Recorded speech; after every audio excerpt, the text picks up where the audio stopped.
rebranding, renaming, rebadging, or whatever you call it, especially in India, it has gone to ridiculous lengths. I mean, it has no boundaries.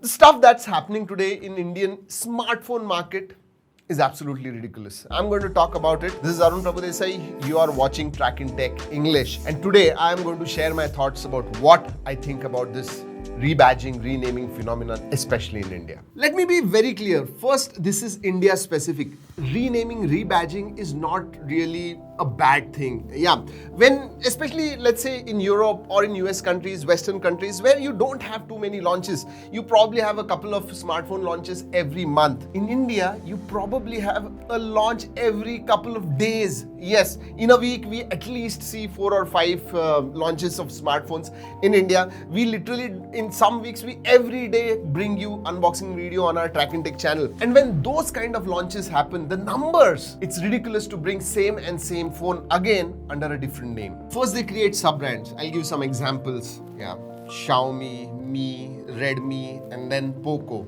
Yes, even though Poco is an independent brand, after all, if you want to service your Poco phone, you go to a Xiaomi service center. Another example, Realme. Yeah, you have Realme. Again, that's a different case altogether. You have Oppo, then you have Realme. Over that, you have BBK Electronics. Then you have sister concern companies, OnePlus, Vivo, all that stuff. And then you have Dizo, a new brand. Probably 6 months down the line, we have a couple of more sub brands. Now, what is happening is when you do sub branding, it is for a specific purpose. For example, I have to talk about sub brands first, and then I will talk about rebranding, why it is not really that great, especially in India. Sub-brands are created so that they can focus on a niche market, on a specific market. For example, if a particular brand is launching a 80,000-90,000 rupee phone, and if they are also launching a 8,000-9,000 rupee phone, they can't position themselves. So sub-branding is for positioning of a particular brand. But in India, I really don't understand why they create sub-brands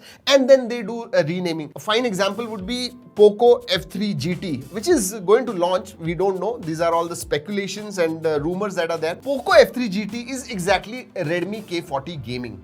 Now, Poco as a sub-brand is focused towards younger generation. Yeah, if you see their branding, it is like that. Redmi, again, is the same. Aggressive pricing. Poco has aggressive pricing. Redmi also has aggressive pricing. Whereas Mi brand, which is there, that is flagship. They bring out expensive phones. So why Redmi and Poco? Differentiation. So there is a Redmi phone K40 gaming, and then there is a Poco F3 GT. Another example would be Redmi 9 Power and Poco M3. Both are exactly the same phones. They've just added another 2 megapixel sensor, which really does not make any sense. But they are exactly the same phones, but came under different branding. And that both the different brands are under the same roof. Why? This is the India-specific problem. Like I said earlier, in Western countries, you don't have too many launches. You bring these rebadged phones, renamed phones, rebranded phones. It's okay. Then they get more choices.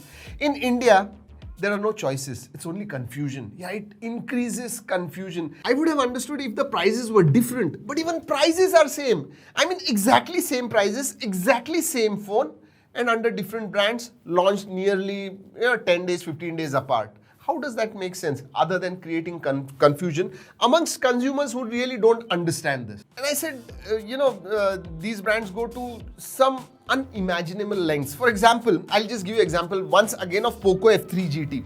Let's say, and it's very much possible, it is not something that is hypothetical, it might be possible that right now Redmi K40, which launched in China, came in India as Poco F3 GT, but again, the same Redmi K40 gaming probably will launch after 15-20 days, a month down the line under Mi branding, Mi 11X gaming, or whatever you call it, under a different name.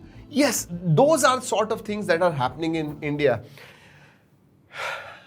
Seriously. So when you create a particular brand, create sub-brands for positioning, like I told you earlier, here that positioning is lost. No one understands what a Redmi, a Poco, or a Xiaomi, or a Mi represents. I really don't understand that. So things are getting muddled.